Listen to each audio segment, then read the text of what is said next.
Imagina só uma imagem de contraste. De um lado, o conhecimento ancestral das comunidades Calunga, que há séculos praticam no Cerrado a roça de toco. Aquele sistema, sabe, de cultivo rotativo que deixa a terra descansar por anos para se recuperar. E do outro lado, um algoritmo em Python rodando num computador processando, sei lá, milhões de possibilidades em segundos. E se a chave para a agricultura do futuro não for escolher um lado, mas sim unir esses dois mundos? Hoje a gente vai mergulhar num material acadêmico, que é, vamos combinar, super denso, mas fascinante. O nome é Otimização Estocástica e Validação Computacional de Sistemas Agrícolas Complexos. A nossa missão aqui é tentar destrinchar como a matemática e a computação estão criando sistemas agrícolas mais eficientes, mais sustentáveis. E olhando especificamente para o Cerrado, que é um bioma nosso, né, incrivelmente rico, mas também muito desafiador. E o que é fascinante nesse material, assim, é a ideia central que eles chamam de validação híbrida. A agricultura hoje ficou complexa demais, né? Não dá mais para depender só daquela tentativa e erro no campo, que custa tempo, custa dinheiro. Claro. E a proposta não é, tipo, demitir o agrônomo e colocar um robô no lugar. Pelo contrário. A ideia é dar ao agrônomo uma ferramenta super poderosa. O Python aqui não é só uma calculadora, ele é um validador lógico.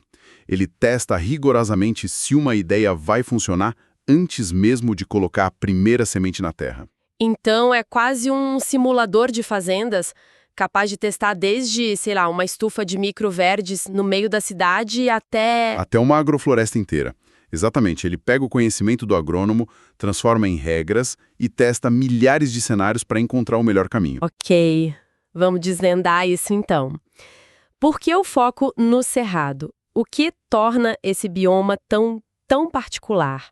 O material fala em solos muito antigos, naturalmente ácidos, uma biodiversidade única e uma pressão enorme. É uma pressão dupla. Por um lado, a necessidade de produzir mais alimentos. Por outro, a urgência de preservar esse ecossistema que é vital para o Brasil.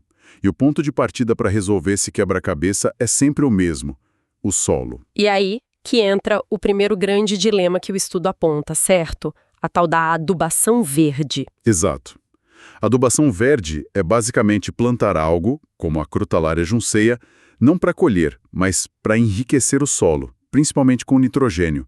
É uma prática incrível para a saúde da terra a longo prazo.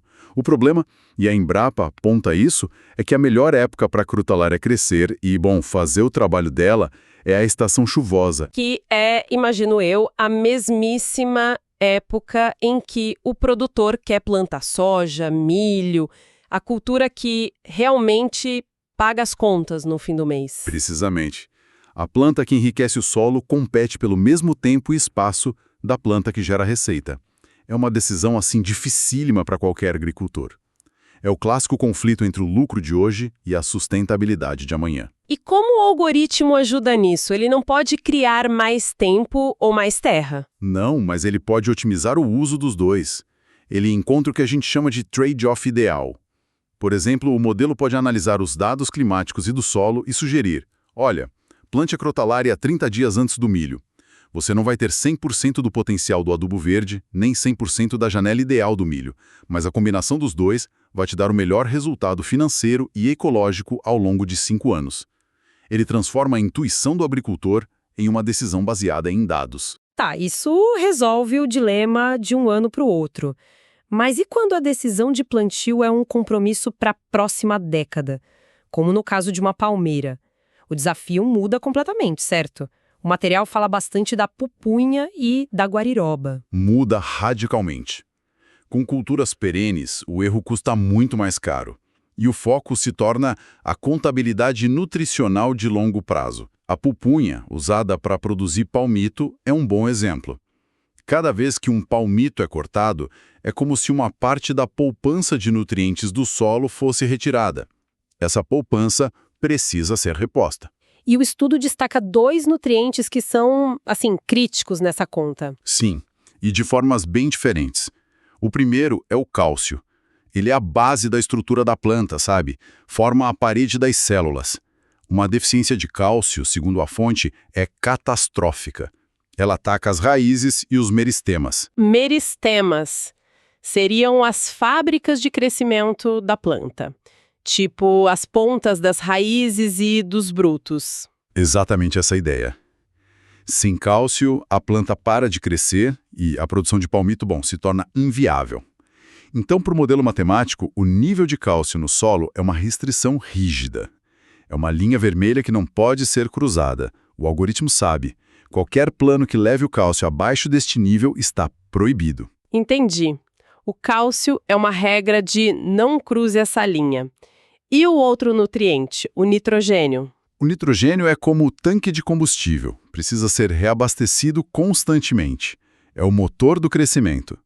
A cada corte de palmito, o nível de nitrogênio cai. O modelo não trata como uma linha vermelha, mas como um fluxo que precisa ser gerenciado. Ele calcula exatamente quanto adubo orgânico ou mineral precisa entrar no sistema para manter o motor funcionando safra após safra. E ele planeja esse reabastecimento ao longo de anos. Que fascinante! E a guariroba? A guariroba, que é nativa do cerrado, é mais rústica. Mas a sacada do modelo é olhar para os resíduos dela. As folhas que caem são ricas em proteína. O algoritmo pode calcular o valor nutricional dessas folhas e programar sua reincorporação ao solo, criando um sistema mais fechado, onde o lixo de uma cultura vira o alimento da outra. Toda essa teoria de restrições, de fluxos, de variáveis é incrível, mas só muito abstrato. Como é que a experiência de um agrônomo, todo esse conhecimento prático, vira de fato uma equação que o computador entende? Essa é a mágica do processo, traduzir agronomia para matemática. O material fala em programação linear inteira mista, ou MILP, mas, podemos simplificar. Imagina um grande quebra-cabeça com 3 tipos de peças. A primeira são as variáveis de decisão. O computador precisa decidir para cada pedaço de terra, cada talhão, em cada período de tempo, cada mês ou semana, qual cultura plantar. Para cada possibilidade, ele atribui uma variável que pode ser sim ou não, 1 ou 0. Então ele está basicamente testando todas as combinações possíveis de sim e não para cada metro quadrado da fazenda ao longo do tempo? Exatamente. São milhares, às vezes milhões de combinações. A segunda peça é a função objetivo. É a pergunta que a gente quer responder. O que estamos tentando otimizar? Geralmente é maximizar o lucro, mas aqui está o pulo do gato. O objetivo pode ser outro. Pode ser maximizar a biodiversidade, minimizar o uso de água ou uma combinação de tudo isso. Espera aí, então o modelo pode pesar lucro versus sustentabilidade. Porque, muitas vezes o que dá mais dinheiro hoje é um desastre para o solo em 10 anos. Perfeita observação. Sim, ele pode. Você pode dizer ao modelo: maximize o lucro, mas com uma penalidade para cada quilo de agrotóxico usado. Ou com um bônus para cada tonelada de carbono sequestrada no solo. A beleza do sistema é essa flexibilidade. E a terceira peça do quebra-cabeça? São as restrições. As regras do jogo. São tipo as leis da agronomia que o computador não pode quebrar, não importa o quão lucrativa uma solução pareça. Me dá um exemplo prático de uma dessas regras. O estudo traz um exemplo clássico: a restrição de sucessão de família botânica. É uma regra de ouro da agricultura. Nunca plantar culturas da mesma família, como, tomate e depois batata, no mesmo local em sequência. Isso evita o acúmulo de pragas e doenças específicas daquela família. E como isso vira matemática sem usar uma equação complicada? A lógica é simples. O modelo não pode dizer sim para plantar uma cultura da família X neste período e no próximo, no mesmo talhão. Matematicamente, a gente diz que a soma dos 2 sims, que são representados pelo número 1, não pode ser maior que 1. Se um for 1, o outro tem que ser 0. É uma trava lógica que o algoritmo aplica a todas as culturas e todos os talhões. Isso é um nível de detalhe impressionante. Basicamente, o algoritmo está digitalizando uma das regras mais antigas da agricultura. A gente sempre soube que não se devia fazer isso, mas agora podemos provar matematicamente o melhor caminho. Exato. E tem uma restrição ainda mais sofisticada. a restrição de adjacência. Para culturas sensíveis como a alface, o modelo pode proibir que 2 talhões vizinhos cultivem alface ao mesmo tempo. Isso cria uma barreira física, um espaço vazio que dificulta a vida de uma praga que queira pular de uma área para outra. Uma espécie de distanciamento social para plantas. É uma ótima analogia.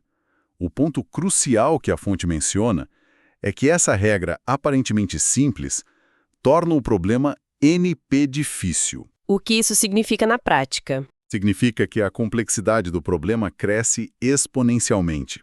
Se você tem poucos talhões, um humano consegue resolver, mas com uma fazenda de verdade, o número de combinações se torna astronômico. Não é só um problema difícil, é uma classe de problema que até pouco tempo atrás era praticamente insolúvel numa escala real. A inovação aqui não é só a regra, é o fato de que agora a gente tem poder computacional para aplicá-la.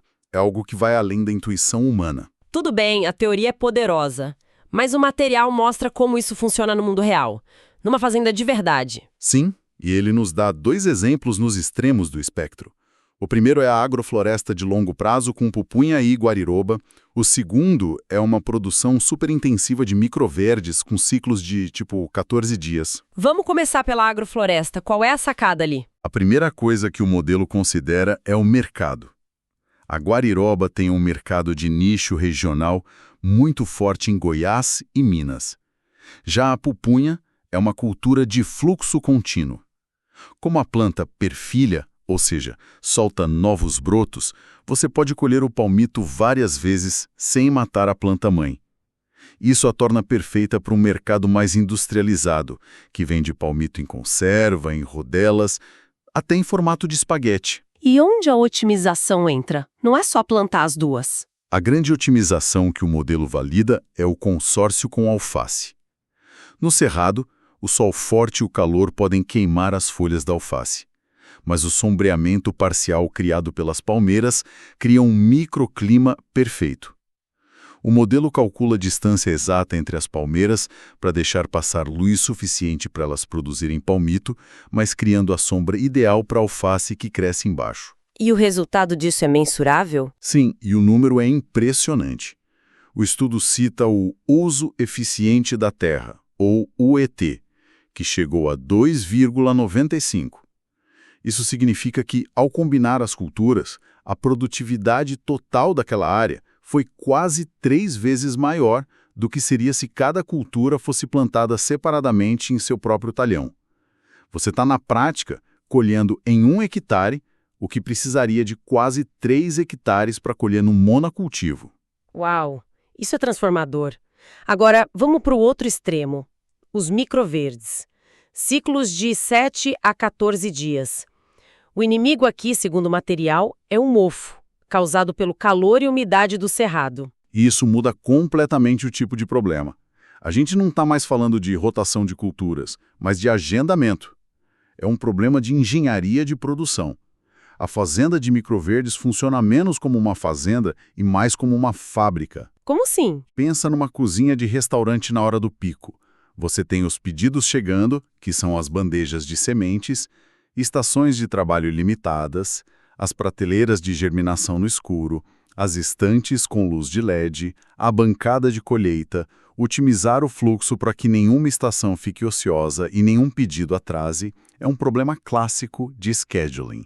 A ferramenta que o estudo menciona, o Google Our Tools, é especialista nisso. Ela organiza a linha de produção das bandejas. E a parte econômica deve ser crucial, já que o produto é tão perecível. Extremamente.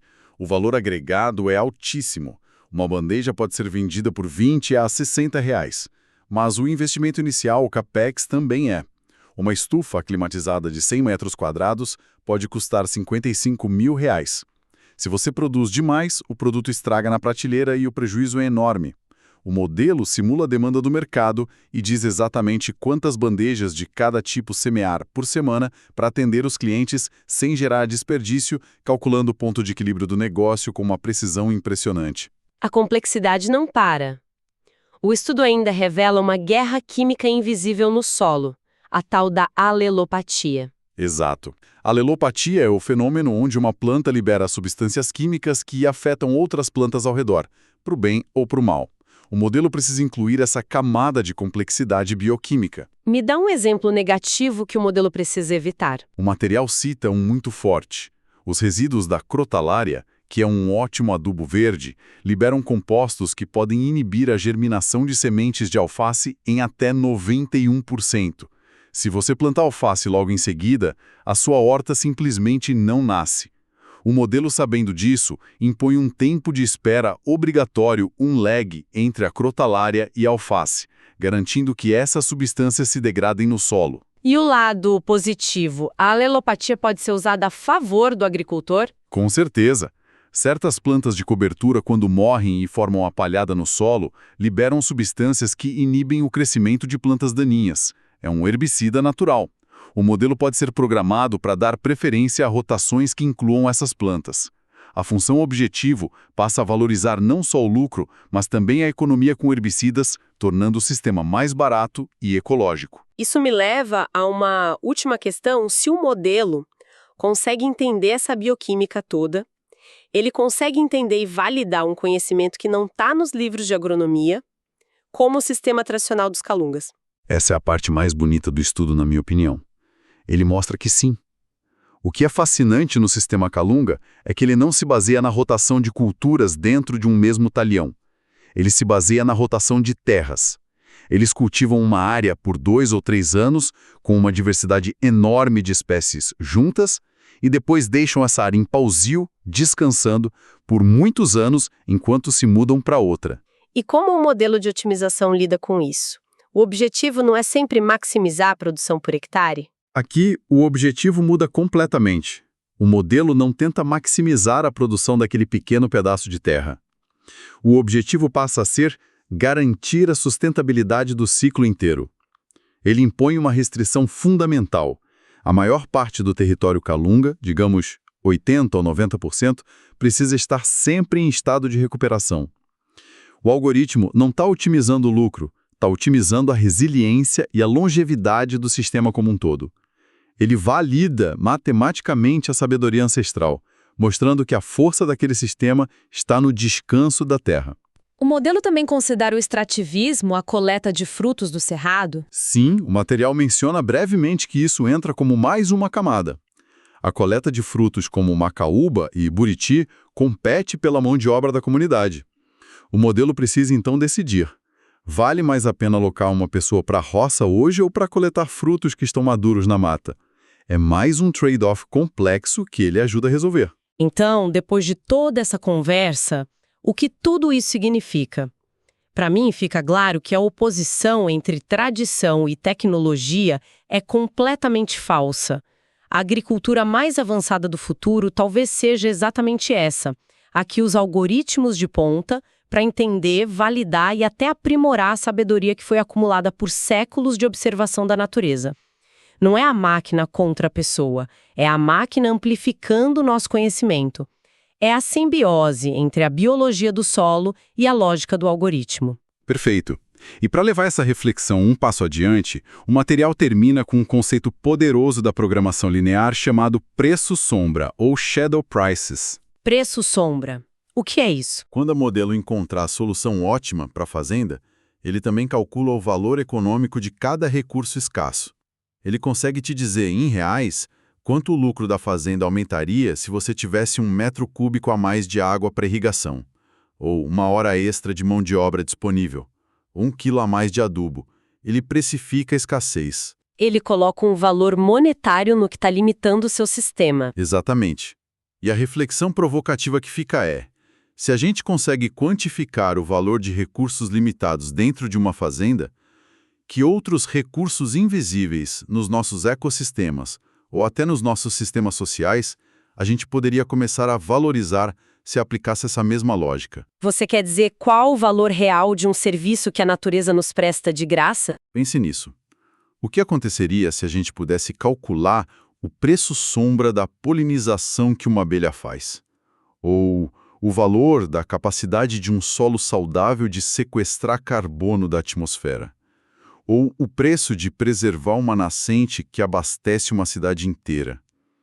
A ferramenta nos mostra que aquilo que a gente não mede, a gente não consegue otimizar. Talvez seja a hora de começar a usar essa lógica para medir e, finalmente, valorizar o que realmente importa.